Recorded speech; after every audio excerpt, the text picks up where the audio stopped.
Four lane संघर्ष समिति के उपाध्यक्ष सुदर्शन शर्मा ने जसूर में प्रेस वार्ता की।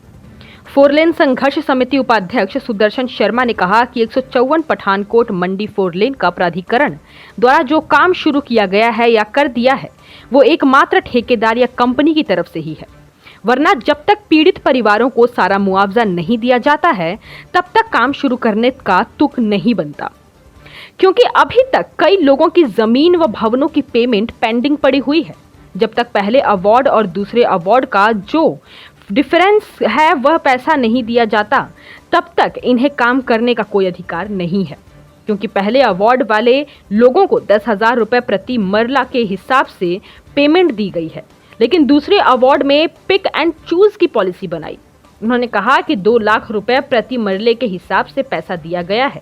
मैं पूछना चाहता हूं कि यह कौन सा अधिकार है, क्योंकि जिनकी पहुंच थी उन्होंने मिली भगत से ज्यादा पैसा ले लिया और जिनकी नहीं है उन्हें दूसरे हिसाब से पैसा ही नहीं मिला।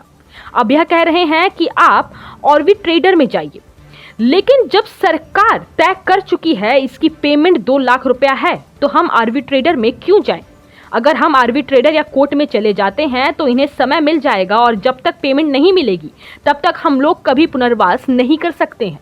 इसीलिए हम सरकार से अपील करते हैं कि हम सब प्रभावितों को मजबूर ना करें कि हम लोग सड़क पर उतरकर धरना प्रदर्शन या चक्का जाम करें, जिससे आमजन को परेशानियों का सामना करना पड़े। यहाँ तक कि हमारे स्थानीय विधायक या मंत्री की बात करें तो उन्होंने भी फोरलेन प्रभावितों का कोई सहयोग नहीं किया। उन्होंने केवल झूठे आश्वासन दिए हैं और हम प्रभावितों की बात कभी भी विधानसभा में नहीं उठाई। हालांकि खुद मंत्री जो सरकार द्वारा कमेटी गठित की गई है उसमें एक सदस्य है और जो सरकार ने कमेटी गठित की है उसने 1-1.5 साल में कोई काम नहीं किया है। हालांकि यह कमेटी दूसरे राज्यों में अध्ययन करने भी गई थी, पर लगता है यह सब हम प्रभावितों को मूर्ख बनाने के लिए किया गया है। सरकार हम फोरलेन प्रभावितों को लेकर जरा भी गंभीरता नहीं दिखा रही है। सर, ये जो 4 लेन का काम जो है शुरू हो गया है, लेकिन प्रभावितों की तरफ से जो सरकार को विरोध जताया जा रहा है उसको लेके क्या कहेंगे? ये 4 लेन का जो 154 का पठानकोट टू मंडी प्राधिकरण द्वारा काम शुरू किया जा रहा है, जो कर दिया गया है, वो एक मात्र वो ठेकेदार या कंपनी की तरफ से ही कोई ऐसा वो काम शुरू किया गया है। उसमें कोई औचित्य नहीं बनता है, क्योंकि अभी तक जो पीड़ित भाई हैं उनको अभी तक तो पेमेंट्स की, बिल्डिंग की पेमेंट, जहाँ कईयों की तो अभी ज़मीन की पेमेंट्स भी पेंडिंग पड़ी हुई है।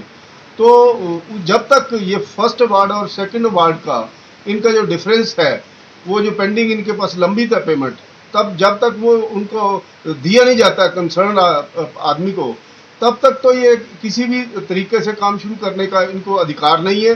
क्योंकि जब ये फर्स्ट वार्ड वाले जितने भी पीड़ित भाई हैं उनको इन्होंने 10,000 रुपये प्रति मरला के हिसाब से पेमेंट दी है, और लेकिन जो second ward pick and choose policy इन्होंने अपनाई उसमें सेकंड वार्ड वालों को इन्होंने 2 लाख रुपये प्रति मरला के हिसाब से पेमेंट दी। मैं ये पूछना चाहता हूँ कि ये कौन सा अधिकार है?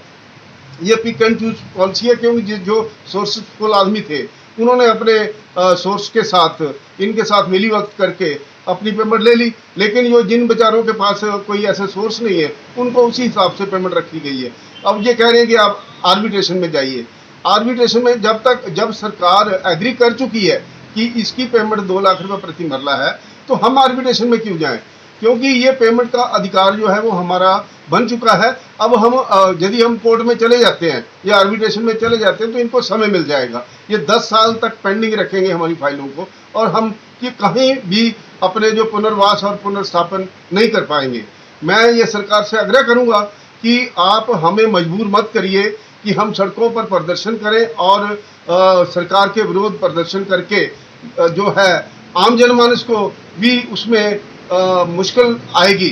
क्योंकि जब हम चक्का जाम करेंगे तो हमारे जितने भी भाई या बहनें जो रोजाना अपना रोजमर्रा काम के लिए जाते हैं उनको भी उसका सामना करना पड़ेगा। तो सरकार जहाँ तो मजबूर कर रही है कि ऐसा किया जाए, जहाँ सरकार के पास अभी जो धन नहीं है उचित, आप जो स्पष्ट नहीं कर पा रहे, मैं तो सरकार से यही कहूँगा कि आप मुद्दों पे आइए और हमारे साथ बैठ के जो आपने उप समितियां गठित की थी, उप समितियों ने आज तक 1 साल तक हमें पूछा तक भी नहीं है। और वो जो अध्ययन करने गए थे बाहर अन्य राज्यों में, क्या उस अध्ययन इतना लंबा हो गया कि उनको अभी तक उसका कोई इन्होंने निर्णय नहीं लिया है। मैं सरकार से फिर यही कहूँगा कि आप होश में आइए और धरातल पर आइए और ये अपने जो वायदे हैं उनको निभाइए। धन्यवाद। जैसा कि जहाँ पे आपके नूरपुर विधानसभा के लोकल विधायक मंत्री भी इसके एक हिस्सा बने हुए हैं, उनकी तरफ से क्या आज तक इस मुद्दे पे प्रभावितों के लिए जो सहयोग मिला है? उन्होंने हमें आश्वासन ही दिए हैं। वो एक तारीख पे तारीख वाला जो किस्सा है वो उसको निभाया जा रहा है। हमें उन्होंने कई बार यही बोला है कि मैं जब तक आपका ये काम है ये नहीं करवाऊंगा तब तक मैं अपनी जो विधानसभा में रिजाइन कर दूंगा, मैं अपनी मंत्रिमंडल से रिजाइन कर दूंगा। लेकिन हम नहीं चाहते कि ये ऐसा किया जाए। वो हमारी जो समस्या है उसका हल कर दे जो उनका बनता है, क्योंकि ये उप समिति के 3 सदस्य जो कमेटी बनी थी उसके सदस्य भी हैं और माननीय मंत्री महोदय महेंद्र ठाकुर जी उसके अध्यक्ष हैं और गोविंद ठाकुर भी जी उनके मेंबर हैं। तो ये तो सिर्फ एक आईवाश किया गया है। अब प्रधानमंत्री महोदय ने तो ये कहा था कि वो 2 बार हिमाचल में 15 दिन के अंदर जिला कांगड़ा में वो उसका उन्होंने भ्रमण किया, लेकिन वहाँ भी इन्होंने ये मुद्दा नहीं उठाया। और मुख्यमंत्री 2 बार नूरपुर में आए, वहाँ भी इन्होंने इस मुद्दे को उठाने में कोई अपनी वो मतलब जिम्मेवारी नहीं समझी। तो हमें दुख लगता है और ये जो हमारे 4000 परिवार हैं ये असमंजस में हैं और पीड़ित भाई जो हैं वो अब दुखी हो चुके हैं। हिमाचल प्लस न्यूज के लिए नूरपुर से भूषण शर्मा की रिपोर्ट।